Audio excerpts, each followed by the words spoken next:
పచ్చి అబద్ధాలను నిజాలుగా, పచ్చి నిజాలను అబద్ధాలుగా వక్రీకరించి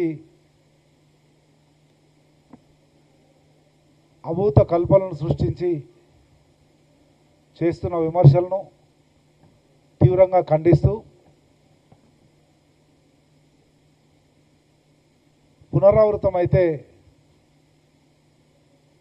ఇంకో రకంగా స్పందించవలసి వస్తుంది అని కూడా హెచ్చరిస్తూ ఉన్నాం. నిన్న సిరిసిల్లలో కార్యక్రమంలో మాట్లాడుతూ గత వారం రోజుల క్రితం జరిగినటువంటి వికారాబాద్లో జిల్లా కాంగ్రెస్ అధ్యక్షుల శిక్షణా శిబిరంలో గౌరవ ముఖ్యమంత్రి గారు మాట్లాడిన ప్రసంగాన్ని వక్రీకరించి తప్పుడు ప్రచారాన్ని చేయడానికి ప్రయత్నం చేస్తూ ఉన్నారు. రాహుల్ బంధు అని 1000 కోట్ల రూపాయలు తెలంగాణ ఆస్తిని అప్పనంగా ఇస్తున్నారని ఈ రకంగా తనకున్నటువంటి సొంత మీడియా అనుకోండి, పెయిడ్ సోషల్ మీడియా అనుకోండి,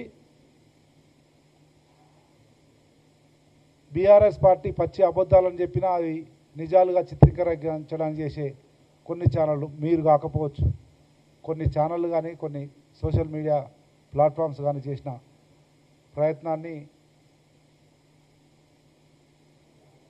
నీచ రాజకీయాల్లో పరాకాష్ఠగా భావిస్తూ ఉన్నాం. దాంట్లో మళ్ళీ రాహుల్ గాంధీ లాంటిలను లాగడం, ఎందుకంటే మీడియాలో హెడ్లైన్స్ రావాలి, పతాక శీర్షికల్లో ఉండాలన్నటువంటి తాపత్రయం తప్పితే ఇంకోటి కాదు. ప్రధాన ప్రతిపక్ష పార్టీ నాయకుడిగా విమర్శించడం తప్పు కాదు. విమర్శలను పెద్ద మనసుగా స్వీకరించే ప్రజాస్వామిక రాజకీయాలకు అలవాటు పడ్డ కాంగ్రెస్ పార్టీ కానీ మా ముఖ్యమంత్రి రేవంత్ రెడ్డి గారు కానీ విమర్శించడానికి తప్పు పట్టడం లేదు. కానీ విమర్శలు అనేటివి సహేతుకమైన విమర్శలు అయి ఉండాలి, సందర్భోచిత విమర్శలు అయి ఉండాలి, వాస్తవాలకు దగ్గరగా ఉంటే మీ స్థాయికి కానీ మీ గౌరవానికి కానీ మంచిగా ఉంటుంది. కానీ నీచానికి పరాకాష్ఠగా అభూత కల్పనలు, పచ్చి అబద్ధాలు, ఈ కట్ పేస్ట్ రాజకీయాలు మాట్లాడిన దాంట్లో ఏదో ఒకదాన్ని కట్ చేసి దాన్నే మళ్ళీ మళ్ళీ చూపించి ఈ చిల్లర రాజకీయాలకు అలవాటు పడిన వాళ్ళు చేసే ప్రయత్నాన్నే మీరు కూడా చేస్తూ ఉన్నారు. అది మంచి పద్ధతి కాదు. మీ స్థాయికి కానీ రాజకీయాల్లో మీ మీద ఉన్న ఇంప్రెషన్ కానీ అది మంచిది కాదని చెప్పి హెచ్చరిస్తూ ఉన్నాం. తిమ్మిని బమ్మిని చేసి చిలువలు పలువలు చేసి అసత్య ప్రచారాన్ని చేయడం స్థాయికి కూడా మంచిది కాదు. సమాజం కూడా చీ అంటది, తూ అంటది. ఒకసారి చేస్తే ఏదో తప్పిదారి తెలియక చేసిండొచ్చు. కళ్ళు లేనట్లు, చెవులు లేనట్లు, చూసేది లేదు, నా వినేది లేదు, నోరుంది కదా అని చెప్పి అడ్డగోలు మాటలు మాట్లాడడం వల్ల ఫలితం ఉండదు. మొన్నటి ఎన్నికల్లోనే 10 సంవత్సరాలు మీ రకంగా చేసిర్రు, ప్రయత్నం చేసిర్రు, అందుకే అధికారానికి దూరం అయినరు. అయినా కానీ మారకపోయినా లేదంటే మీ ఆలోచన విధానంలో మార్పు రాకపోయినా సభ్య సమాజం మిమ్మల్ని చీకొడుతున్న విషయాన్ని గ్రహిస్తూ ఒక్కసారి గౌరవ ముఖ్యమంత్రి గారు ఆ రోజు మాట్లాడిన వీడియోను ఒకసారి చూపించడానికి ప్రయత్నం, ఎందుకంటే నేను ప్రత్యక్ష సాక్షిని, నేనే ఉన్నా ఎక్కడ ముఖ్యమంత్రి గారు మాట్లాడేటప్పుడు నేనే వారి పక్కనున్నా, ఇదే సాక్ష్యం, నేనే నిలువెత్తు సాక్ష్యం, ప్రత్యక్ష సాక్ష్యం.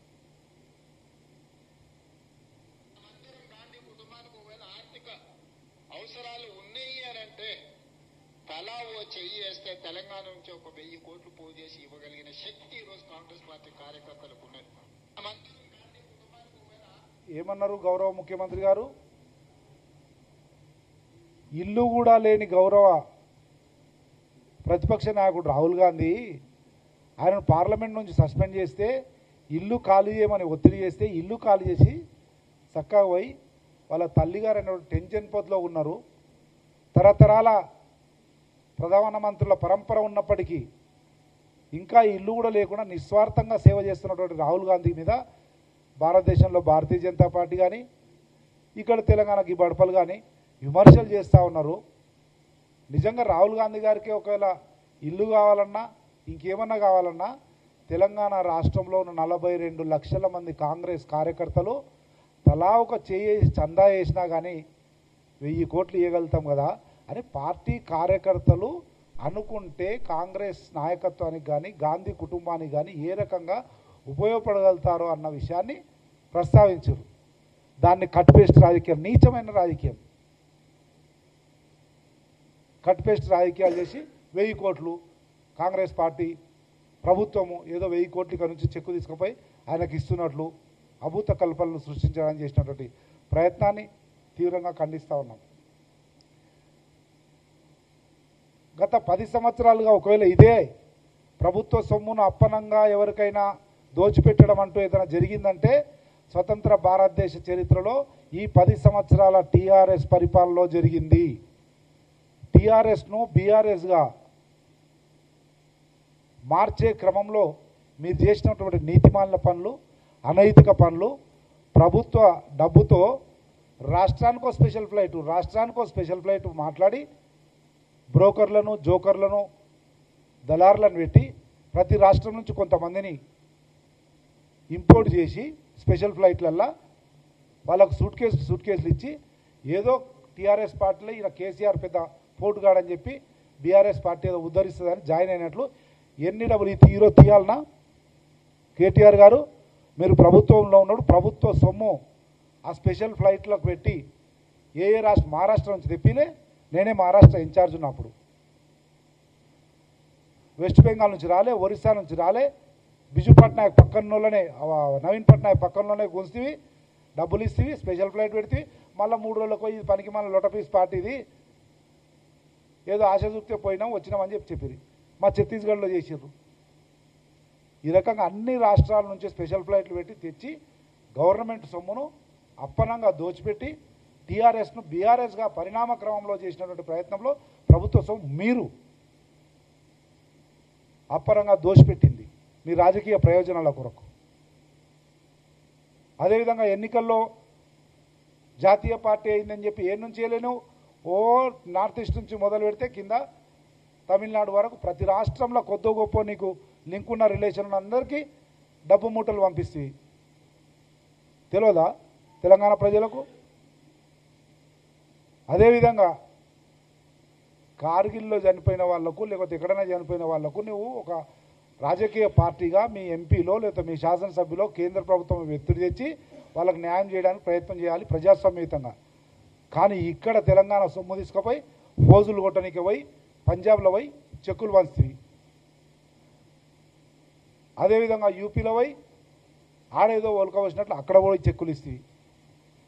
ఈ రకంగా తెలంగాణ సొమ్మును, తెలంగాణ సంపదను నీ రాజకీయ స్వార్థ ప్రయోజనాల కొరకు విచ్చలవిడిగా నిష్ప్రయోజనంగా ఖర్చు పెట్టింది మీరు. అటువంటిది మొత్తం తెలంగాణ రాష్ట్రాన్ని గుల్ల చేసి ఆర్థిక పరిస్థితిని చిన్నాభిన్నం చేసి ఆర్థిక వనరులను చెరబట్టి రూపాయి లేకుండా చేసిపోతే ఇప్పుడిప్పుడే మా ముఖ్యమంత్రి రేవంత్ రెడ్డి గారు, ఆర్థిక శాఖ మంత్రి ఉప ముఖ్యమంత్రి బట్టి విక్రమార్క గారు రూపాయి పోగేసి ఇచ్చిన 6 గ్యారెంటీల్లో ఒక్కొక్కటి చేసుకుంటూ ఆర్థిక పరిస్థితిని సరి చేసుకుంటూ ముందుకు పోతున్న క్రమంలో ఏం మాట్లాడలేక, సబ్జెక్ట్ లేక, విమర్శించడానికి ఏది లేక ముచ్చటగా ముందుకు పోతున్న ప్రజాపాలనలో ఎక్కడ కూడా రంధ్రాన్వేషణ చేసినా దొరకని సమయంలో ఇటువంటి పనికిమాలిన ఆరోపణలు చేస్తున్నారు. ఎస్, బరాబర్ ప్రతిపక్ష పార్టీగా సద్విమర్శలు చేయండి, అంగీకరిస్తాం, సరిదిద్దుకుంటాం. కానీ అబద్ధాలను నిజాలుగా ప్రచారం చేసి ఈ ప్రయత్నం చేయడం మంచిది కాదు. నిజంగా ఒకవేళ అదేదన్నా వ్యక్తుల మీద బంద్ ఉంటే ఆ రోజు ఏముండే, కల్వకుంట్ల బంధు పేరు మీద దగా చేసి